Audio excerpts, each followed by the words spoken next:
Hello दोस्तों, welcome back to my YouTube channel Neelagar blogs. तो आज हम आपको मिलवाते हैं हमारे प्रिय दोस्त सानू भाई से, जो कि अभी प्रेजेंट में एसएससी सीएचएसएल में होम मिनिस्टर में सिलेक्टेड है। जो हमारे साथ पिछले साल तो नहीं, 2022 में तैयारी करते थे एमपी पुलिस की नौकरी छोड़ने के बाद वापस मतलब कहाँ पे सिलेक्टेड है अब एसएससी सीएचएसएल में। देखो, हम उससे जानेंगे कैसे क्या सिलेक्शन हुआ था उनका हेलो और गाइस। पूरा एक्सपीरियंस लेंगे उनका 2022 से लेके अभी तक का। तो बताओ भाई कि कहाँ पे थे तुम 2022 में एमपी पुलिस में? 2022 में मैं हरदा में पोस्टेड था। हाँ। मेरी ट्रेनिंग भोपाल में हुई और ट्रेनिंग का समय बहुत बढ़िया था। उसमें मैंने ऐसे लोगों से मिला जो हम्म। बहुत ही ज़्यादा क्यूरियस थे पढ़ाई को लेके। मेरे कुछ दोस्त ऐसे भी हैं जो तू भी खड़ा। जिनने एमपीपीएससी क्लियर किया है। फिर कुछ दोस्त ऐसे भी हैं जो सीजीएल में अच्छी जगह पोस्टेड हैं।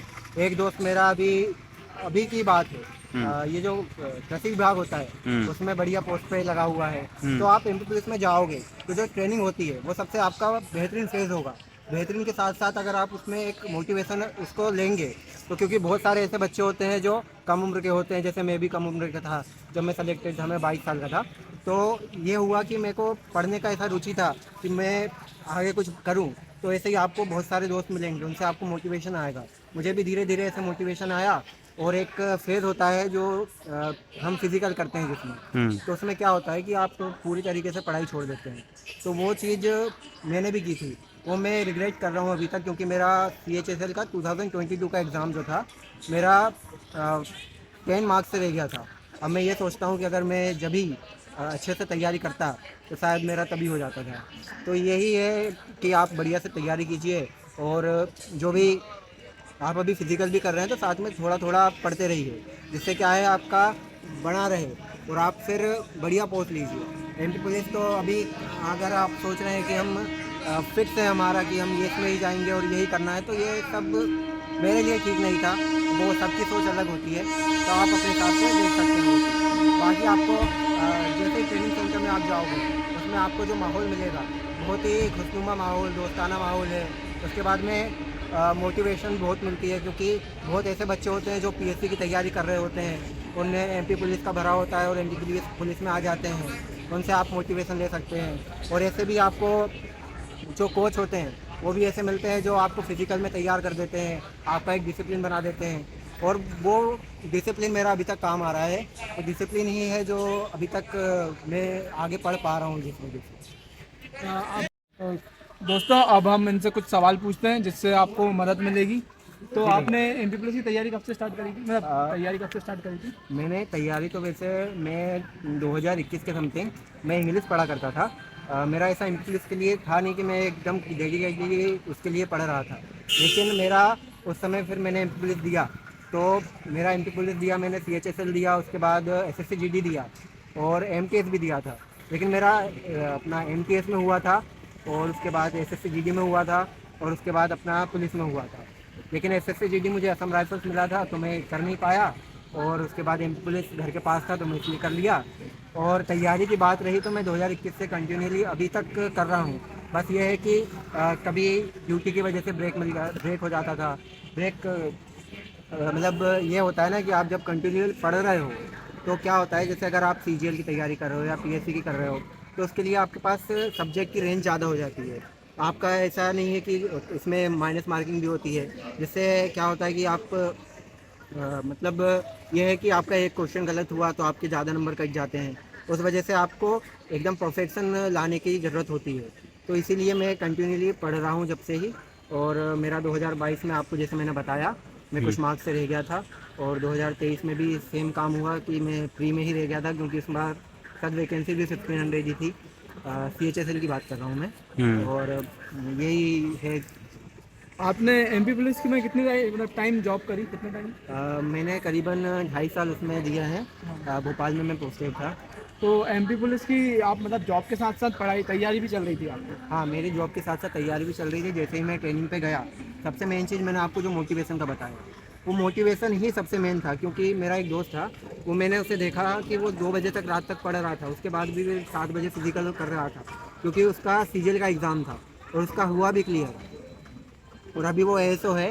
पहले तो वो उसमें था, अपना क्लर्क बना हुआ था UDC, अब वो ASO बन चुका है। तो यही मोटिवेशन है आपको जो मिल सकता है अगर आप मतलब लोगे तो। उसे पॉजिटिव में लोगे तो मिल सकते, मोटिवेशन है। अगर आप उससे सोचोगे कि ये मतलब मैं क्यों नहीं पढ़ पा रहा हूँ इतना, या फिर और भी कोई चीज़ें आप जो सोचोगे, तो वो थोड़ी मतलब होता है कि दिक्कतें की बात हो जाती है उसकी। आपने मतलब है ना ड्यूटी के साथ साथ पढ़ाई को कैसे मैनेज करा, इसमें आप बता सकते हैं हाँ, कैसे? मैंने जैसे ही ट्रेनिंग कंप्लीट की, कुछ समय तक तो मैं डीआरपी लाइन में ही पोस्टेड था, तो मैंने जनरल ड्यूटी करी। उसके बाद मुझे पता था कि मुझे अपना क्वालिफाई करना है, सीएचएसएल निकालना है सीजीएल के लिए, आगे और पढ़ाई करनी है। तो मैं बंगले पे जाता था, मतलब बंगले पे ड्यूटी मैंने लगवा ली थी। मैं 1 साल तक बंगले पे किया हूँ। आप तो मैं आपसे जानना चाहूँगा कि आप कितने घंटे पढ़ते थे? सर मेरा क्या है ना कि मैं एक तो ट्रेनिंग की बात करें तो मैं 4 से 5 घंटे में उधर निकाल लेता था। जो अपना जो फ्री टाइम होता है आपको उसमें ही पढ़ना होगा। जैसे आपका सबसे पहले उठोगे आप 6 बजे लगभग, जो भी अगर ठंड का टाइम है तो आप 6 बजे उठोगे, और या फिर गर्मी का टाइम है तो आप 5 बजे उठोगे। तो आप उससे अगर आधा 1 घंटे पहले उठकर, मैं ये करता था कि जैसे इंग्लिश का है तो मैं सबसे पहले एडिटोरियल को ध्यान देता था, क्योंकि मेरा इंग्लिश का थोड़ा आरसी का कमज़ोर था, रीडिंग कॉम्प्रिहेंशन जो होता है मेरा थोड़ा कमज़ोर था। तो इसलिए मैं सबसे पहले उठकर आधा घंटा पहले उठ जाता था और मैं एडिटोरियल को सबसे पहले प्रैक्टिस करता था। और उसके बाद जब हम रनिंग और पीटी वगैरह हो जाती थी, उसके बाद हम जब आते थे तो नाश्ता करना होता है आपको, उसके लिए 1 घंटे का ब्रेक, हमें तो 1 घंटे का दिया जाता था। 1 घंटे का जो ब्रेक होता था उसमें हम, मतलब मैं और मेरे कुछ दोस्त और थे, तो 15-20 मिनट हम लंच जो भी नाश्ता वगैरह कर हम रेस्ट ना लेकर हम क्या करते थे कि मैथ्स के जो फॉर्मूलेज वगैरह होते थे और सबसे पहले वो रिवाइज करता था, और उसके बाद में अपना जो कैलकुलेशन ट्रिक्स है वो सब मैं जान लेता था। क्योंकि आपके पास अगर आप ट्रेनिंग में हो तो आपके पास टाइम कम होता है, तो आपको जो मेन चीज़ें हैं वो चीज़ें सबसे पहले करनी चाहिए। तो इसीलिए मैं ये सब चीज़ें पहले कर लेता था। फिर उसके बाद हम क्लासेस जाते थे।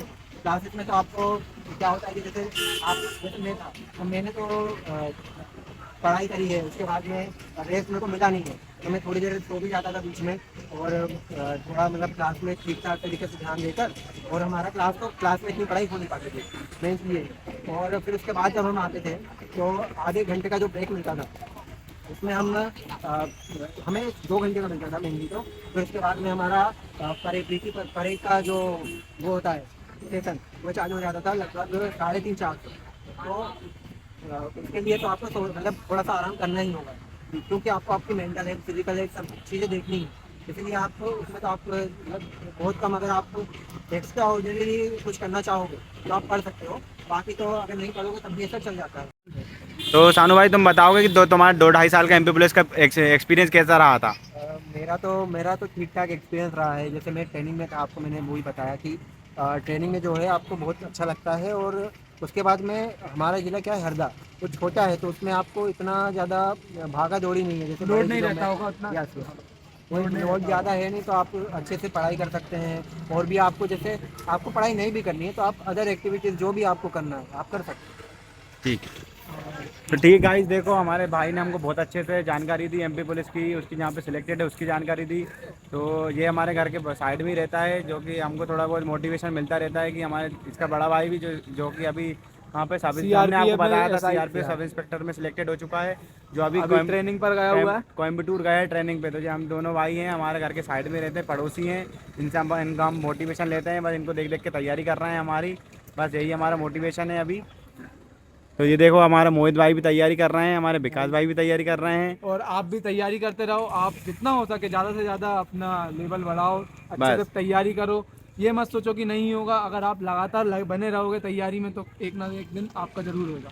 और अभी रुकने का कोई इरादा है कि और आगे बढ़ना है अभी? नहीं, मेरा रुकने का तो कोई नहीं है। मैं ये सोच रहा हूँ कि अगर भोपाल में अच्छी सी पोस्ट मुझे मिल जाए, मैं तो ये सोच रहा हूँ कि अगर जीएसटी इंस्पेक्टर में, उसके लिए कोशिश तो बहुत कर रहा हूँ। लेकिन अब इस बार भी मैंने मेंस दिया है, लेकिन इस बार का मुझे नहीं लगता है कि इतना अच्छा गया है, लेकिन ट्राई करते रहेंगे। देखो गाइस, अभी भाई की चल रही सीजीएल की तैयारी, सीजीएल की तैयारी अभी प्री निकल चुका है, मेंस आज ही था। आज ही मेंस दे के आया है। इसको मिलते हैं हम अगले ब्लॉग में, हमारे भाई के साथ जा रहे हैं हम घूमने फिरने। अब please like and like subscribe and share subscribe. अब वापस जाएगा तू है ना घर? हाँ यार, कल गाइस अब ये वापस दिल्ली चले जाएगा, हम फिर से तीनों रह जाएंगे अकेले। ऐसे ही देखो हमने बताया था गाइस आते रहते हैं लोग, गाइस, हमने बताया था आपको हमारा 7-8 लोग। लोग, हमारे 7-8 लोगों का ग्रुप था, सब लोग सिलेक्टेड है, हर जगह एक एक बंदे चले गए हैं, बस हम तीनों बच्चे हैं। 2026 में अगर भगवान इस ने बार साथ आपका भी होगा, इस बार तो होगा ही। इस बार अगर भगवान ने किस्मत ने साथ दिया तो हम तीनों भाई भी निकल जाएंगे कहीं ना कहीं। ठीक है। सब है ना आते और ब्लॉक में यही बोलते हैं कि इस बार आपका भी होगा। हाँ ये बात तो है। तो गाइस हमको मोटिवेशन मिलता है थोड़ा सा, पर हम क्या करें अभी, हम तीनों भाई किस्मत से ही मात खाते हैं बस, और कुछ नहीं खाते। ठीक है गाइस, मिलते हैं, लाइक करें, शेयर करें, सब्सक्राइब करें।